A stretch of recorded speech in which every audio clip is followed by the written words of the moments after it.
In today's video, I'm going to teach you how to insert multiple rows in Google Sheets quickly. By the end, you'll be able to add exactly the number of rows you need, exactly where you want them, without disrupting the rest of your data. Start by opening your Google Sheets document and locating the spot where new rows should appear. Look at the gray bar along the left side of the sheet. Those numbers are your row numbers. Click the row number at the position where you want to place the new rows. Clicking the number highlights the entire row, which tells Google Sheets that you're working with full rows rather than individual cells. This is important because inserting full rows keeps your table aligned and prevents shifting only part of your data. Next, decide how many rows you want to add.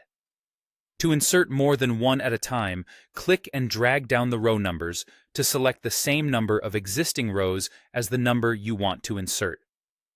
For example, if you need 3 new rows, highlight 3 rows starting at your target position. You can also click the first row number, then hold Shift and click the last row number to select the range in one step. The key idea is that the count of selected rows becomes the count of new rows that will be created. With those rows selected, right-click anywhere on the highlighted area to open the context menu. Choose Insert X rows above if you want the new rows to appear above the first selected row, or choose Insert X rows below if you prefer them to appear below the last selected row. You'll see that X matches the number of rows you selected, so you get the exact quantity you intended in a single move.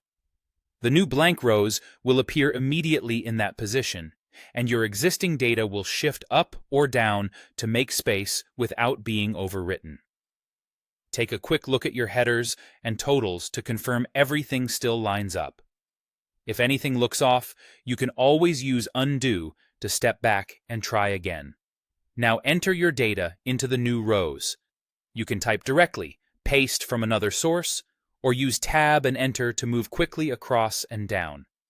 If your sheet uses formulas or formatting, they'll extend naturally as you fill in values, keeping your layout consistent. If you need more rows elsewhere in the sheet, simply repeat the same process. Select the starting row, highlight the number of rows you want to add, right-click, and insert above or below. Once you get the hang of it, this method is a fast, reliable way to keep your data organized as your sheet grows.